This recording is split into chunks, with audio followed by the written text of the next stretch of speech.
改めてタイトルを出させていただきました。で、流れなんですけれども、最初に私から今回のウェビナーのですね、全体像をご説明し、その後にですね、この企業セキュリティのマクロ環境について5分ほどでご説明したいと思います。で、その後に、当社のネットワーク推進部の責任者である小林の方から、具体的な対策、企業セキュリティの基本についてお話しするというような流れです。よろしくお願いします。では、ウェビナーの全体像っていうところなんですけれども、今スライドを切り替えさせていただきました。実は社内の専門家と対談するという企画のですね、今日はスライドの左下にある3回目になります。これまでは、人事総務部とですね、育児介護休業法の改正に伴って、どうやったら社員が働きやすい環境を制度面から整えられるのかというようなお話をしました。前回の第2回ではですね、オフィスデザイン、場の観点から、人が集まるとか、人がコミュニケーションをより生まれる風にするにはどうしたらいいか、どうやったら働きがいを持った場を生み出せるのかという観点をお話ししました。今日3回目、次回4回目っていうところは、それを下支えするインフラの部分をですね、解説していくっていう風なウェビナー企画になっています。ぜひともですね、今日セキュリティに興味ある方が多いかと思うんですけれども、次回はオフィス作りに関わる施工管理、ホーム。実は私たち専門家だけじゃなくて、お客様も知っておかなければいけない内容っていうところをですね、次回取り上げる予定ですので、こちらもご興味ありましたら、ぜひともお聞きいただければと思っています。では、マクロ環境のご説明に移りたいと思います。そもそも、今、企業セキュリティのマクロ環境、どうなのというようなお話をですね、簡潔にお話しできればと思っています。まず、IPA、独立行政法人の情報処理機構というところが、毎年ですね、企業が直面するセキュリティの脅威をランキング形式で公表してるんですね。で、実は先日、2026年版が出たんです。皆さん、第1位何だと思いますか？今日も取り上げるランサムウェアによる被害です。しかもですね、2023年から4年連続で1位なんですね。で、結構このランサムウェアっていう言葉自体は割と前からあるものなので、今ランサムウェアなんだっていうふうに思われる方いらっしゃるかと思うんですけれども、実態は逆でして、年々手口が巧妙になっています。では実際やられるとどうなるか。数字を一つだけご紹介させてください。スライドの左側をですね、見ていただきたいんですけれども、ランサムウェアの被害を受けた企業が復旧するのにかかる費用を表示しています。身代金を除いて4.6億円というふうに言われています。しかもですね、小さく書いてあるんですが、2023年比で2倍以上に拡大しているという状況です。また、業務が止まる期間が平均10日以上、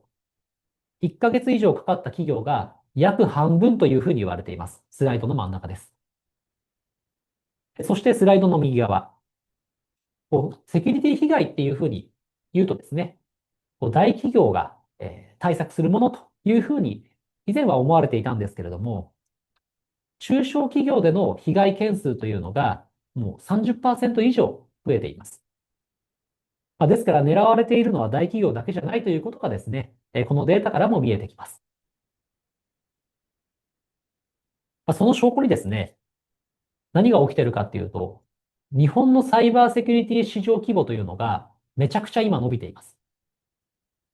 約10年後、2034年には今の倍になるというふうに言われています。ですから、国もですね、経済産業省を中心に、このサイバーセキュリティ振興戦略というふうに銘打っていますし、実際に攻撃件数が増しているので、ここに対して対策している企業が増えているというところになります。つまりまとめますと、やるかやらないかという話ではなく、どこから手をつけていくかというふうに移り変わっているんじゃないかなというふうに私たちは捉えています。今日この後はですね、ネットワーク推進部の責任者である小林の方から、まさにそのどこからという部分について話してもらう予定です。特にフリー Wi-Fi、そしてランサムウェアの侵入口っていうところに絞ってですね、企業セキュリティの基本アップデートというテーマでお話をさせていただきますので、ぜひとも今日具体的なイメージを持ち帰っていただければと思っています。では小林さんよろしくお願いします。はい、ありがとうございます。私から画面共有をさせていただきます。私、業務でサイバー攻撃の相談を受けるんですが、もっと早く気づいていれば被害を防げたというケースを何度も見てきました。今日はそうした事例から見えてきた被害を防ぐために一番重要なポイントをお話ししたいと思います。ランサムウェアによるサイバー攻撃は侵入してすぐに暗号化するわけではありません。実はまず社内に入り込んで長期間潜伏します。去年ニュースになった事例では、半年以上潜伏していたというケースもあります。そこで本日お伝えしたいことはこちら。全員がおかしいの判断基準を持つ。長期間潜伏されて気がついた時には大きな被害が出ている。そうならないためには、攻撃を防ぐ入り口対策はもちろん、それ以上に万が一何か起きた時の初動対応。ここが被害を未然に防げるかの大きな分岐点となります。XDR、CASB、SIEM、SOA、SASE などなど新しいセキュリティ技術はたくさんあって、もちろんそれは有効なんですが、なかなか全部導入するということはできませんし、導入さえしていれば安心というわけでも残念ながらありません。組織の一人一人が適切な判断と行動を取れる方がずっと効果が高い場合もあります。そのためにはどういう状態がおかしいのか、その場合はどうしたらよいのかといった基準を示す必要があります。その際気をつけていただきたいのは、あまりいろんな想定をして作り込みすぎてしまわないということです。ルールは完璧だけど、全くその通りに運用されてないなんていう状態も結構見受けられますので、実態に合った実践できる内容から始めていくのが効果的だと私は考えます。今日のテーマであるランサムウェア、その侵入経路は主に3つあります。1つがネットワーク機器の脆弱性をついた攻撃。某大手自動車メーカーの工場が提示した攻撃はこれでした。いわゆるサプライチェーン攻撃でもありますが、取引先の部品メーカーに設置されたシステムメンテナンス用の VPN 機器の脆弱性を突かれて侵入。ランサムウェアでシステムが停止してしまいました。2つ目が真ん中の ID パスワードといった認証情報を取られたことによる不正アクセス。アスクル社の被害はこれに該当します。正規のユーザーとしてログインするために検知が難しいという特徴があります。フリー Wi-Fi を利用したことで ID パスワードを奪われてしまったというケースもあります。そして3つ目の侵入経路が右側、最近特に増えている詐欺メールです。業務に必要なメールを装って添付ファイルや URL リンクから不正プログラムを実行させようとします。ありがとうございます。なんか一個気になったんですけど、フリー Wi-Fi も、入り口の一つっていうふはい。うにおっしゃってましたよね。うんで、結構もうカフェとかで仕事するの、もうめちゃくちゃ当たり前ですし、うん僕もこの間出張だったんですけれども、なんか飛行機待ってる間に、こうパうんソコン開いて、もう空港とかで、パソコンいじってる人とかもすごく多いように思うんですけれどうも、んうん。結構普通にスマホとかパソコンでフリー Wi-Fi つないで使っているっていう人いると思うんですけど、うんそれがまずいっていうことなんですよね。そうですね。働き方も変わってきて、うん生産性を上げるためにどこでも仕事できる。パソコン持ち出してどこでも仕事するっていうのはもう当たり前になってきたかなと私も思います。で、そんな時にフリー Wi-Fi 便利なんですうが、そんの一方で自社で管理できるネットワークではないので、そこにつなぐっていうことは一定のリスクがあるということも知っておく必要があるとなるほど。思います。その点ちょっと後ほどご説明したあ、いと思います。わかりました。ありがとうございます。はい。それではこういった被害を防ぐためにどんなことをすればよいのか。ここでのポイントは完璧を求めないということです。セキュリティに完璧はありえませんので、できる限り効果が高く、できる限りやりやすいところから、そして確実に実行することが重要です。私のお勧めとしては、1、OS ソフトウェアの更新を止めない。それから2、怪しいメールが来た時にどうするかを決めておく。そして3、社外ネットワークへの接続ルールです。順番に見ていきたいと思います。まず1の更新について、うんパソコンやその中のソフトウェアについては自動更新にしておけばいいので、それほど難しくないと思います。ネットワーク機器やサーバーなどは専門知識が必要になりますので、もし社内で対応できない場合は、導入した会社にご相談ください。そして2番目の怪しいメールについて、冒頭お話しした通り、最近のサイバー攻撃は一見何も起きてないように振る舞いますので、自己判断で大丈夫だろうと思って放置してしまうのが一番危険です。とはいえ、怪しいメールが来たら報告すると言っても、どうやって怪しいと判断するのか。最近の攻撃メールは非常に巧妙になっています。昔は不自然な日本語で見分けることができましたが、皆さんご存知の通り、生成 AI で自然な文章が簡単に作れるようになりました。また昨年暮れ頃から会社の代表者名を名乗るメールが激増しています。メールアドレスしか情報がなかったとしても、そのメールアドレスのドメイン名からウェブサイトを調べて、代表者の名前を調べたり、あるいはサイトで示しているサービス内容をもとに、業務に関係しそうな文章を生成するということも容易にできます。もはやメールの文章だけでは見分けがつかないぐらいの認識をしておいた方がいいと思います。では、どうやって見分けるのか。見分けるためのポイントがいくつかあります。一つは、対応を急がせる、不安にさせる内容は要注意と思うことです。先ほどの社長名もそうですが、アカウントが止まりますとか、至急対応してくださいというような焦らせるような内容は、まず怪しいと思った方がいいです。それから、メールアドレスが正しいか。メールの差出人名は送信者が自由に名乗れますので、名前ではなく、メールアドレスのアットの後ろ、ドメインが本文で名乗っている社名と一致するかどうかという確認も有効です。そして、リンクや添付ファイルはすぐに開かない。リンクの場合は、メール本文に表示されている URL ではなく、マウスカーソルを合わせたときにポップアップされるリンク先の URL を確認します。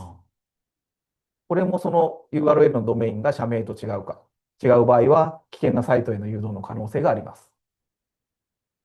社内のシステム担当者から来たメールなど、知ってる相手からのメールだけど、この添付ファイル開けていいのか、リンク開いていいのか、確認したい場合は、そのメールへの返信ではなく、電話やチャットなど別の手段で確認をしてください。なるほど。メールが怪しいと思ったら、そうですね。そこに編集してしまうと情報を与えてしまうことになっちゃいちょっますので。とそこにいたらちょっとメール送りましたとかって聞くってことですよはい。ね。はい。あと、まあ、システムの改修で何かしてくださいみたいな話は、通常掲示板とか別のところでも案内があると思うので、それを確認するのも有効だと思います。はい、僕も少し前に社長名でまさにメールが入ったので、すぐそこにいたのでもう聞きに行きました。俺送ってないよって普通に言われて、やっぱ怪しいメールだった感じでした。非常に増えてます。そうですよね。はい。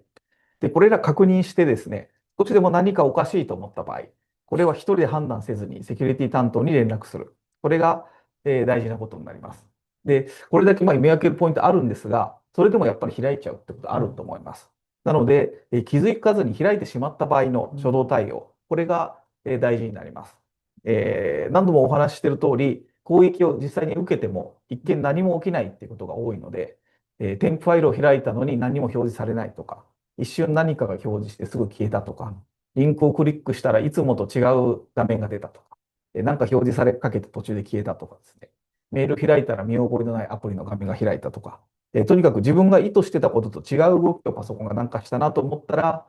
それ以外、一見何も起きてなくても、万が一の初動対応をしてください。万が一の初動対応として覚えていただきたいのはこの3つです。切り離す、落とさない、すぐ連絡です。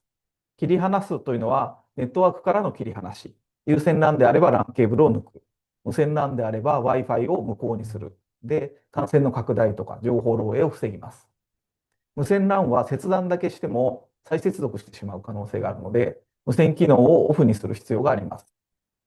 そして、パソコンを使って業務をしている従業員全員が、いざという時この操作をできるようにしておくことが必要です。手順書を作ってグループエアとか共有フォルダにアップしてても、感染疑いがあるときにそれを見に行くわけにはいきませんので、なかなかそれは難しいですと。で、パソコンにファイルを落としておいたとしても、そのファイルが何か変更されて開けなくなってしまう可能性もありますので、ぜひ一度実際に操作してもらって、いつでもできる状態にしておくことをお勧めします。それから2番目の落とさない。これは電源を切ったり再起動したりしないで、パソコンの中にある攻撃の痕跡を消さないようにするということです。痕跡が消えてしまうと、社内のどこまで攻撃が広まっているのか、どこからどんな経路で攻撃を受けたかっていうのを調べるのが難しくなります。ですから、ネットワークから切り離して電源を落とさずに、セキュリティ担当者にすぐに連絡する。そして、本当の攻撃であっても、そうでなかった場合でも、止めた人を責めないということもとても大事です。先ほど見分けるポイントをお話ししましたが、これだけ注意したのになんで開けちゃったんですかみたいなことを言うと、確かなかなか報告しづらくなってしまいます。で一見何の変化がなくても報告してもらって確認することが被害を防ぐための重要ポイントですので、ちょっとでも疑わしい場合は気兼ねなくこの切り離す、落とさない、すぐ連絡の初動対応を取れる文化を作ることが組織を守ることにつながります。ありがとうございます。うちもこの初動対応、周知があったと思うんですよね。うん。切り離す、落とさない、すぐ連絡。僕、落とさないって、知りませんでした。ああ、うん。だかそうですよね。らすごく痕跡が消えちゃうから、うん。痕跡をもとに次対策するための糸口をつかむんだっていうのは、なんかまさにこう、プロの目線みたいなうん。風に当時感じたんですよね。はい。確かに急になんか変な動きをしたら、そう。電源落としたくなっちゃうと思うんですよね。電源長押ししたり、再起動したりしたくなっちゃう。昔はそれが対策と言われてた時あ、代そうなんですか。もありました。ええ。で、その対策っていうのはあくまでこのパソコンの中身を守るためであって、あ、電源を落としてハードディスクは起動せずに中身見ればサルベージでうん。きるとかっていうことは事実あるんですけど、今このパソコンの中を守るというよりは、もう企業全体を守ることの方が大事うん。なので、一旦パソコンの中を諦めていただいて、電源を落とさないで連絡いただいた方がいいと思います。ありがとうございます。あともう一個すごく大事だなって思ったところは、このスライドの下側にある、なんか止めた人を責めないってうん。いうのは、とっても大事なメッセージだと思いました。うん。やっぱりこういう事故が起こると、こう誰がやったんだっていう、こう犯人探しうん。になんかなっちゃいがちじゃないですか。うん。そういうふうな言葉として出ちゃいがちうん。だと思うんですけど、でも本当に大事なのは犯人探しじゃなくて、こう構造探しというか、こう組織として見落としてなかった穴がなかったかっていううん。ことを、問うことなのかなと思ったんうん。ですけど、うん。なんかそういう理解でこう合ってますか？そうですね。サイバー攻撃って最初にお話しした通り、どんどん巧妙になってて、もう完全に防ぎきるっていうのは難しいというふうに思っておいた方がいいと思います。なるほど、なるほど。前提をもう少しもう防ぎきれないっていうところに置くってことですそうね。ですね。で、そのセキュリティに限らず、普通の業務においても、当然作業ミスゼロをみんな目指してると思うんですけど、働いてる人全員がもう英語ミスゼロっていうのは難しいじゃないですか。確かに、確かに。なので、作業ミスが仮にあったとしても、お客様とか取引先様に迷惑かからないように、最終的に出来上がるものの手前でうん。ミスを発見して、それを是正するっていう対策を皆さん取られていると思うんですね。で、セキュリティもそれと同じように、できるだけ攻撃メール開かないように対策をするし、みんな気をつけるんですが、それでもいつか誰か開いちゃうという前提で、開いちゃった時に被害を抑えるにはどうしたらいいかということを考えると、何にも起きてない段階から連絡してもらって確認するっていうのが一番大事なので、それを妨げるような、報告してきた人を責めるようなことはしないっていうのが大事かなそういうことです。と思います。もう普通の業務と一緒。企業セキュリティが特別なんじゃなくて、他の業務と一緒で、リカバリーさえはい。できればいいっていうことですね。はい。うん。なかなか完璧に防ぎ切るっていうのはもう難しいそうですよね。ということですね。はい。ありがとうございます。はい。それでは続いて、メール以外の感染経路について、先ほど吉田さんから質問もあったフリー Wi-Fi から ID パスワードを奪われるというものがあります。カフェなどで提供されているフリー Wi-Fi も、それぞれの企業がしっかり対策を取られて、正規のサービスであれば、それほど危険性はないんですが、代表的な危険としては、正規サービスになりすましている悪魔の双子と言われるものがあります。正規の Wi-Fi とよく似ている、または全く同じ文字列を使って、悪意ある攻撃者の Wi-Fi に誘導するというものです。そのような攻撃から情報を守るために、すぐできる対策として、利用の前にこちらのチェック項目をご確認いただければと思います。Wi-Fi の接続先として表示される SSID が掲示されているものと完全に一致するかどうか、1文字ずつ確認をします。似てるけどちょっと違うなうっていう場合はこれんうん。かなり怪しいと思います。そして完全に一致しているからといって安全とは言い切れません。同じものが複数見える場合、これは一定以上の広さがある施設の場合、正規のものが複数あることもあるので、必ずしも複数あるから危険というわけではないんですが、警戒することをお勧めします。うん。それから自動接続を有効にしておくと、SSID とパスフレーズが一致する偽の Wi-Fi に思わぬ場所でつながってしまう危険がありますので、これもオフにしておいた方がいいです。そして、フリー Wi-Fi 使うときは、どんな情報を扱っていいこんな情報は使ってはダメというルールを決めておくことも重要です。そして、これはできればですが、通信経路を暗号化する VPN を利用すること。ただし、VPN が ID パスワードのみの認証ですと、その認証情報が奪われて不正接続されるというリスクが増えてしまいますので、前提として端末認証など ID パスワード以外の認証と組み合わせた多要素認証対応の VPN であることが必要です。なるほど。この左側のスライドの、F のところ、はい。一見わからないですもんね。まあ別にあそこ Wi-Fi の F 大文字じゃなきゃいけないわけじゃないんあ、で そうなんですね。あの、ええ。正規のサービスがこうなってる場合もあるという意味で言うと、なかなか見分けしづらいかなと思います。欲しいですけどね。でもこういう、早くインターネットに接続して、仕事を始めたいとか、例えばカフェとかですぐにやりたい。次、すぐに移動しなきゃいけないから、いち早くパソコン立ち上げたいって人はあんなとこ見ないですもんね。そうですね。思わず繋いじゃうこともあるかなと思います。で、仮にそれが悪意ある攻撃はい。者が繋い、はい。提供している Wi-Fi だとすると、そこを経由してしまったら、その通信の中身っていうのはうもう全て見ん。られてしまう可能性があるので、かなり危険ではあります。ああ、そういうことですか。それこそ、行きつけのカフェとかがあったとしたら、多分 Wi-Fi 自動接続とかって多分、うん。なりやすいと思うんですよね。そうですよね。あ、ちょっと、数秒で確認できるのうで、そのん。確認をしていただきたいなというところですね。ありました。はい。はい、ここまで、詐欺メールとフリー Wi-Fi というランサムウェアの侵入経路になり得る入り口についてお話をしてきました。ここで冒頭から何度もお話ししている攻撃を受けても気がつかないという点についてもう少し詳しくお話ししたいと思います。ランサムウェアは侵入してすぐにファイルを暗号化するわけではありません。多くのケースでは1週間、1ヶ月、場合によっては半年以上社内に潜伏します。メールや脆弱性をついた攻撃から侵入してきた攻撃者は、まずウイルス対策ソフトやログを操作して自分自身の痕跡を消します。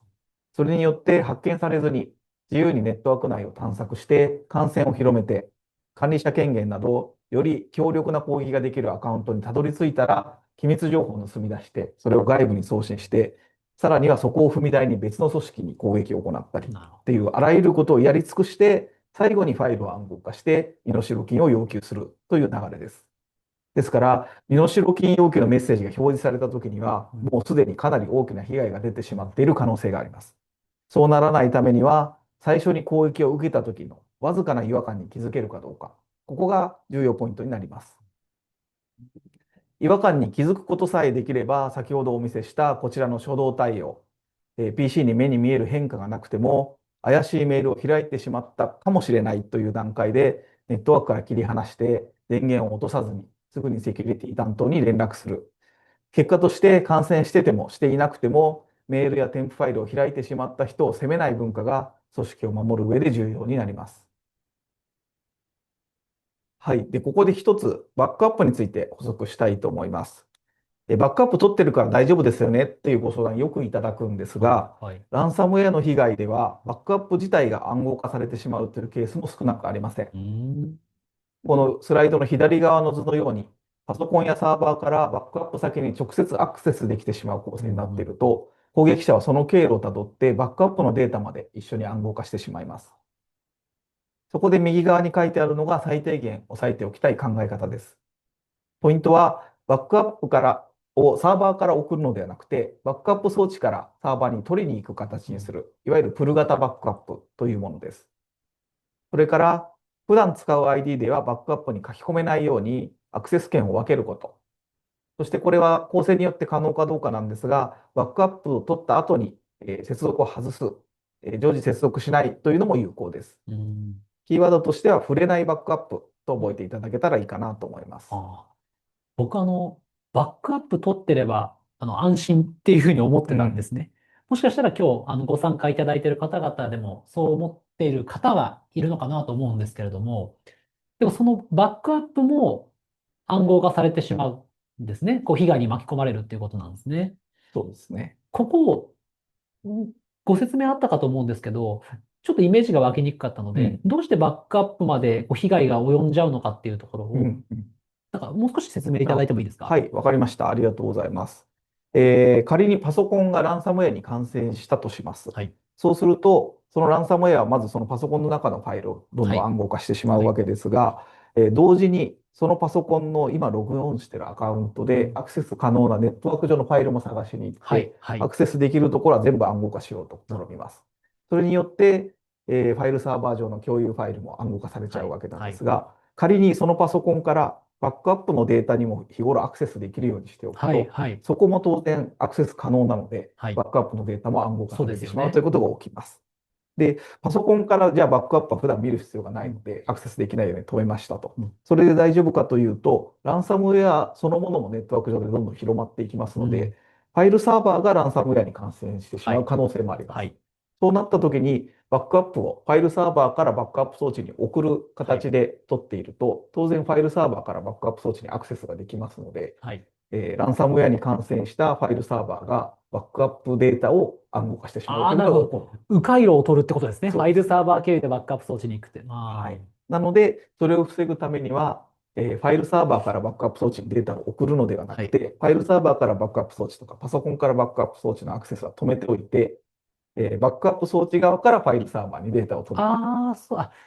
なるほど、なるほど。あ、よくわかりました。じゃあ普段バックアップとの道は切っておいて、はい。例えばパソコンが、感染しました。で、そのデータを復旧させるときに、バックアップと、完全に感染してしまったパソコンをリフレッシュしたら、うん、バックアップと改めてつなげて、元のデータに戻すっていうことですね。あ、そうですね。なるほど。わかりました。ありがとうごはい。ざいます。で、さらに、もし可能であればなんですが、バックアップを取った先からですね、うん。もう一段階クラウドとかはい。別の拠点とかっていうはい。二重バックアップをしておくと、距離が遠くなる分、ランはい。サム感染のはい。率も下がりますうん。し、あるいは災害などであるオフィスの、はい。機器が全部全滅してしまったはい。っていう時も別サイトにあるという意味では安全性が高まるとああ、言えるそういうことです。と思います。距離って大事なんですね。そうですね、うん。距離って物理的な距はい。離というよりは、ランサムウェアがネットワークを探索するときに何段階踏むはい。かという意味の距離っていうなるほど。ことですね。こう、チェックポイントが多い方が、はい。たどり着きにくいってことなんですね。はい。ありがとうございます。はい。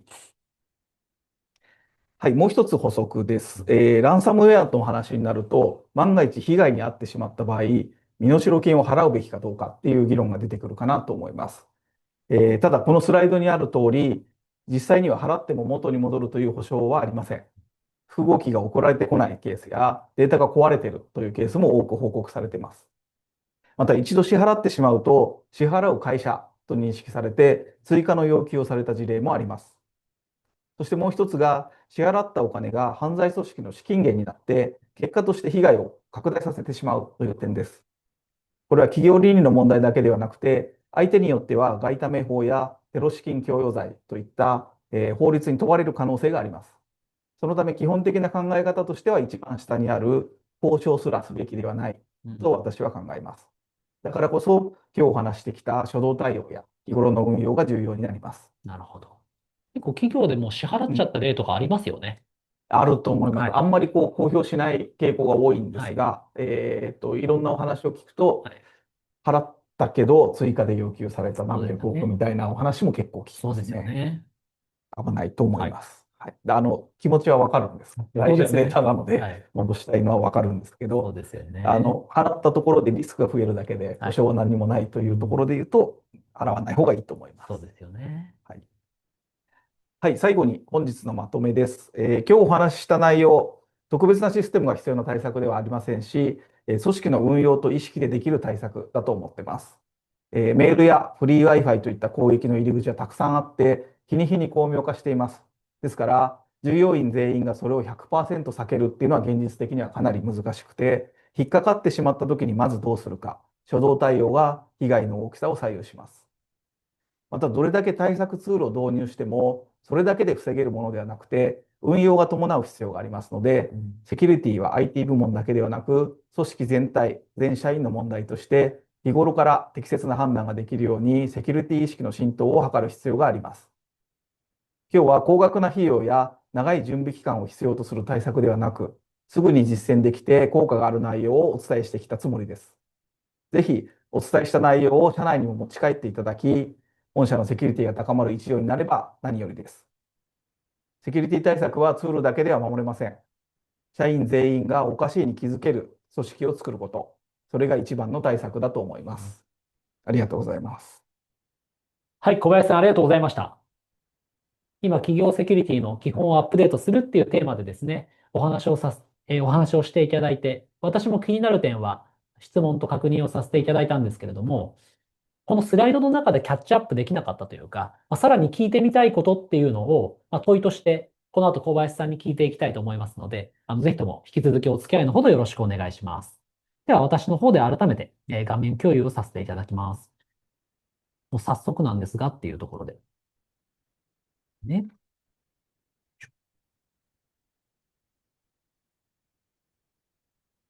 はい。はい。今、画面共有をさせていただきました。もう問い1というところで、今日いろいろと教えていただいたんですけど、明日から一つだけやるとしたら、何から始めるのがいいですか？なるほど。これ、そのお聞きになっている方の組織が今どういう状態かによはい。ってくるかなと思ってるんですが、今日お話しした通り、私が一番大事だと思っているのは、何かおかしいなって思った時に、切り離す、落とさない、すぐ連絡という初動対応をみんなができるようになってるってことが一番大事だと思ってるんですね。なので、例えばもし緊急時の連絡先が決まってないよという企業の方は、まずそれを決めて、全体に周知いただくっていうところがいいと思いますし、連絡先は決まってるんだけど、何かあった時の初動対応が明確じゃないよっていう場合は、今日お話した切り落とす、脅さない、すぐ連絡を参考にしていただけたらいいかなと思います。なるほど。で、ここももう決まってるよとはい。いうことであれば、実際にその対応できるのかどうなのかっていう訓練をしていただくのもおすすめです。なるほどですね。ありがとうございます。個人の対策を、まず、個人個人ができるようにするっていうのと、何かあったときに組織としての連絡フローが整っているのかっていうところを、まず、検討すべきではっていうことですね。ありがとうございます。確かに、私もさっき電源切っちゃう。まず、乱線を離線するんだ、Wi-Fi をオフにするんだっていうことを知らなかった。むしろ電源を落とすのがいいっていうふうに思っていたので、もしかしたら今日ご参加いただいている法人の皆様の社員の方も、なんか同じようなことを思ってるかもしれませんので、なんか改めてこのあたり見直していただけるといいのかなというふうに聞いてて思いました。ありがとうございます。そうしたらもう一つ気になる点を聞いていきます。ツールか人のリテラシーか、どっちから始めるか問題とかってあると思うんですけど、で、あと、これ人によって意見分かれるところだと思うんではい。す。どう思いますか？そうですね。私の個人的な考はい。えは、今日お話しした通り、やっぱりリテラシーを上げる方が優先というか、はい。やりやすいのかなと思ってます。で、ただこれは、やっぱり企業によってそれはい。ぞれ事情があるかなと思っていて、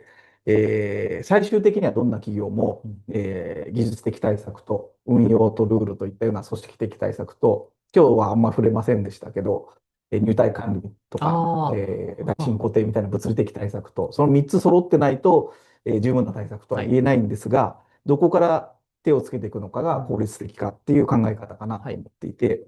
例えば従業員が数うん。万人いますとか、はい。3ヶ月で変わるアルバイトの方がいっぱいいますみたいなるほど、な場合は、なるほど。なかなかそのリテラシー上げていくっていうところが難しいんじゃないかなといううん。ところも考えられます。うん。うん。そういう場合は、技術的対策に力を入れて、セキュリティをガチガチに固めて、ちょっとできることの自由度は下がっちゃうんですけうん。ど、安全を担保するっていうのは一つの考え方かなとは思いますなし、るほど。逆にみんなにこう意思統一ができるよっていう組織体であれば、はい。セキュリティリスク、セキュリティに関する意識を上げていくっていうところが一番こう対策として効果が高いのかなとは思いまああ、す。そういうこと。じゃあ、一つの軸、あくまで個別事情がっていう前提はありますけれども、なんか一つの軸としては企業規模とかでは、なんか区切れそうな感じしますね。そうですね。企業規模が大きければ大はい。きいほど、傾向として、システムを入れるときの費用も一人当たりに換算するとあ、割安になっていきますの確かにそうで、ですね。はい、導入しやすいだろうということはい。もあります。逆に企業規模が小さければ小さいほど、一人当たりの企業き、対策費用が高くなっちゃいますので、うん。コストパフォーマンスという意味で言うと、どちらかというと規模が小さいほど人に対する対策、はい。規模が大きいほど技術的対策の方が良い傾向があるかなと思います。ああ。じゃあ企業規模も一つですし、自分たちの組織文化みたいなところをうん、俯瞰したときに、ツールとか人とか、どっちの方向性でいった方が、聞きやすいかみたいなことを考えて、着手するっていうことが重要ってことでそうすね。ですね。はい。ありがとうございます。そしたら三つ目いきたいと思います。問い3っていうところで、今日、内田システムズで、情報システムの責任者として、いろいろやっていただいてますし、私たちこういうセキュリティに関するご支援をお客様にもたくさんしてきましたけど、そこの辺を抽象化して、先ほどのお話ししていただいていると思うんですよね。なので、内田システムズの具体のところというか、実際どうしてるかっていうのも、少しお話しいただければと思うんですけど、いかがですか？そうですね。ちょっと印象に残っているところからお話をしますと、今日の初動対応、切り離す、落とさない、すぐ連絡するっていうのは社内でも周知をしたんですが、それを、社内に伝えた後、そんなに反応がなくてですね、これは特に何も起きてないんだなと。別にそれはそこまで気にしていなかったんですが、その後、いわゆる標的型攻撃メール訓練と言われる、疑似攻撃のメールをみんなに実際送るっていう訓練をした後にですね、結構意識が変わってきたなというところを実感することがありまして。どんなところで感じるんですか？はい。標的型攻撃メール訓練ってその期間を、この期間絞って攻撃のメールが送られてくるわけですが、その攻撃メールに関する相談は当然その期間たくさんあったんですね。こんなメールが来たんですけど、危ないんじゃないですかって、それを社内で共有してくださいという意図で教えてくれる方いっぱいいて、それはそれで良かったんですけど、その期間が終わった後もですね、なんかパソコンの調子がちょっとおかしいんだけど、これ大丈夫みたいな相談が目に見えて増えてまして、やっぱりそういう何かこう訓練だったんですが、攻撃を受けたことによって、他人事じゃないなっていう実感が持てたんじゃないかなと思っています。なるほど。結構そのね、今お話しいただいたように、その該当期間、訓練をやってる該当期間は問い合わせがあって、その後パッタリ消えそうなもんですけど、そこからも増えてるんですね。はい、やっぱり今まで何にもないと大丈夫だろうといわゆる正常化バイアスみたいなのが働いて、そんな攻撃私には来ないだろうってみんな思ってたと思うんですね。ただその疑似とはいえ明かさないでやったので、抜き打ちでやったので、攻撃が来たことによって、自分も攻撃されるかもしれないみたいな意識が生まれたのかなと思ってます。確かに確かに。あれですよね。内田システムズも段階踏みましたよね。以前は訓練やりますっていうことを周知してから実際にこう訓練やりましたし、で、今回は抜き打ちでやったっていうことですね。そうですね。なかなか訓練来ると分かって待ち構えてるのと、抜き打ちで来るのとでやっぱり違いますかね。意識の外からポンと来るわけですか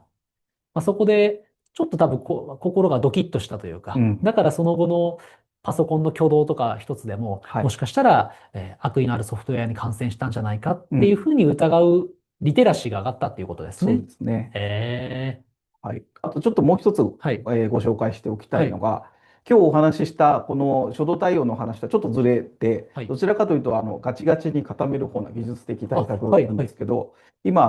内田システムで実際ポリシーで許可したアプリケーション以外は起動できないようにするような仕組みを今まさに導入中で、どんなものかって、スマートフォンをイメージしていただくといいと思うんですが、アプリごとに、位置情報とかマイクの許可を、許可する、許可しないみたいな設定をするかなと思います。それと同じように、パソコンのアプリにも、そのアプリの機能ごとに、これは許可する、不許可するみたいなのを設定していくというようなイメージのものを導入しようとしています。ちょっとこれ詳しく話すとめっちゃ長くなるんで、もし興味ある方はこの後アンケートにその場で書いていただければ、改めてお勧めしたいと思います。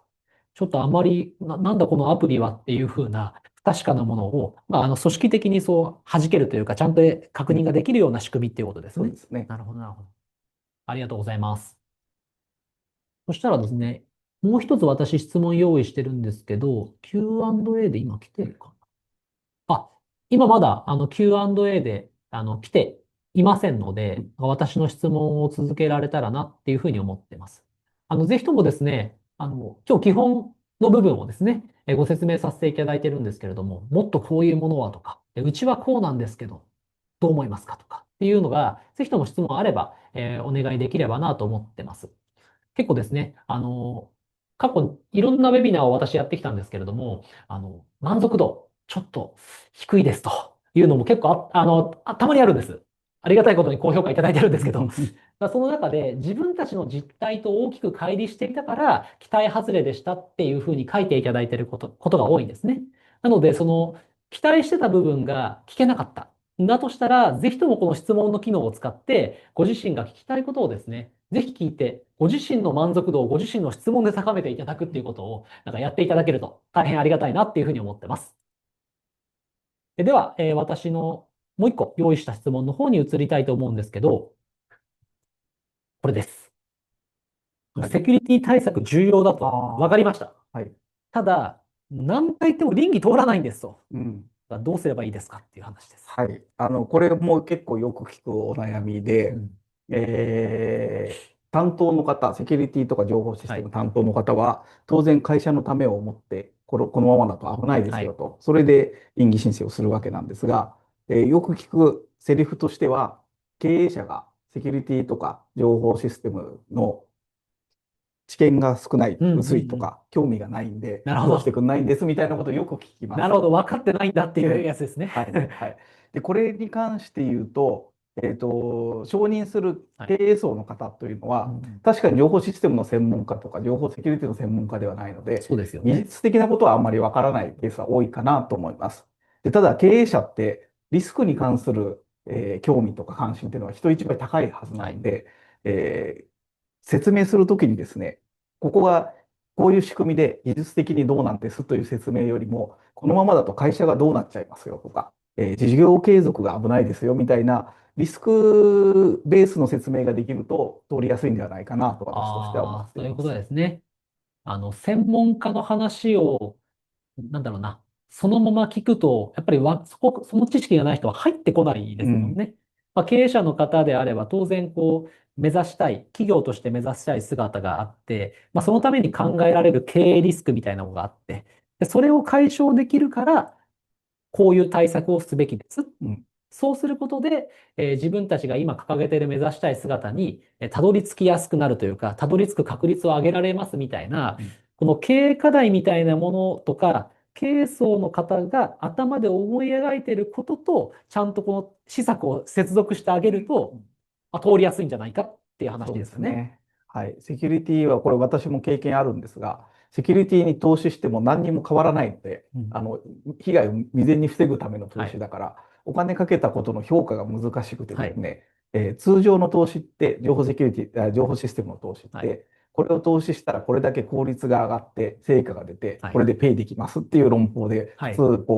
はい。倫理を出すはい。と思うん投資対効ですが、果をってことはい。ですよね。うん。それができないっていうところで悩みが大きいかなと思っあていて、あ。どうしてもですね、安全のためにこれを入れますと。で、セキュリティ対策ってやればやるほど不便になっていくので、うん。それをお金をかけてできるだけ不便にしないように低減はできるんですが、なので、社内からもあんまり評判が良くない。セキュリうん。ティ対策入れたらこんな不便になったと言わなるほど、れるし、なるほど。経営層か以前はこらも、うやってたけど、はい、できなくなったみたいなこと言われちゃうってことですね。なるほど。どっちからも評判が良くないので、ああ。辛い役回りというのは私も重々分かっていますうが、ん。それでもやらないと、企業がどんなことになってしまうんです。事業の危機ですっていうことを伝える必要があるかなと思います。ああ、そうですね。じゃあ、なんかリスクを、箇条書きのような感じじゃなくて、本当にイメージできるようなレベルで、うん。感じさせるストーリー付けみたいなのって結構重要かもしれないですね。うん。ありがとうございます。はい。そしたらですね、私、4つほど、質問を用意させていただいたんですけれども、皆さんの、ヒントに、なることがですね、回答の中に含まれていれば大変ありがたいなというふうに思っています。では、残り5分を切りましたので、最後少しですね、アンケート等のご案内をさせてください。今、チャット欄でですね、アンケートをお送りさせていただきました。そちらをご回答いただくと、今日ですね、実際お話しした資料は、プレゼントいたしますので、ぜひとも3分ぐらいで終わるものになりますから、ご回答いただければと思います。で、あと実際ですね、ぜひともご関心ある方っていうところで、一つ PR させていただくんですけれども、アンケートの最後の方にですね、次のステップについてご希望がございましたらお知らせくださいというものがあります。まあ、そこの中に3つほど次のステップご用意させていただきました。まあ、企業セキュリティに関する相談会、企業セキュリティ調査、そして次の、施工管理、法務の法的リスクのウェビナーっていうところですね。で、今日はこの上2つにご関心ある方が、多いんじゃないかなというふうに思っています。まずいや、調査するほどでもないんだけどな。まだ予算も取ってないし。でも、そこの自社のセキュリティっていうところに関しては、課題だったり問題意識を持っていて、何か自社の個別事情、ぜひとも相談乗ってくださいという場合はですね、ぜひとも一番上のところ、チェックしていただければと思います。オンラインでですね、当社の、ネットワーク推進部の方で、ご相談に応じたい。まずディスカッション、意見交換する時間をですね、ぜひとも設けさせていただきますので、こちらをお気軽に、ご要望ください。そして、実はもう自社の、もう、セキュリティを強化しようと思っていると。ただ、まだ現状調査とか済んでないんだっていう場合はですね、実は企業の、サイバーセキュリティの調査、御社のサイバーセキュリティの対策状況、現状を棚卸ししますというサービスを、今当社は無償でやらせていただいてますので、ぜひともですね、こちらもご検討いただければと思っています。当然ですね、その後、調査して現状を棚卸しするだけじゃなくて、こんなものが御社として適しているんじゃないでしょうかっていうご提案までセットでさせていただくんでですね、ぜひともという方は、こちらチェックいただければと思っています。そして最後に、今日とジャンルは違ってしまいますけれども、オフィス、働き方っていう点では、法的リスクたくさんあったりですとか、施工管理においてですね、お客様が、接種様が押さえておかなければならない点っていくつかあるんです。そういうものを解説するウェビナーをやりますので、ぜひとも総務のご担当者とか、経営層の方々とか、今日いらっしゃるかと思いますから、こちらもご覧いただければ大変ありがたいなと思っています。はい。以上がお知らせとなります。先ほどですね、事務局の方からチャット欄に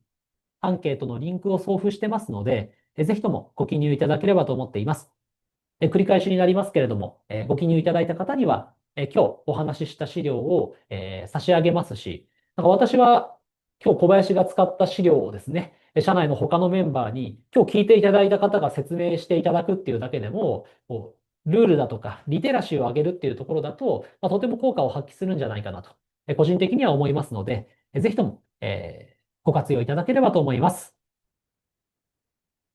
では、12時49分というところで、もう時間目いっぱい使わせていただきました。引き続きこういったですね、情報発信の方をさせていただきますので、こんなこと聞きたいというようなテーマがありましたら、そちらもアンケートにご答えいただければと思います。では今日はお昼の時間にお集まりいただいてありがとうございました。またよろしくお願いします。ありがとうございました。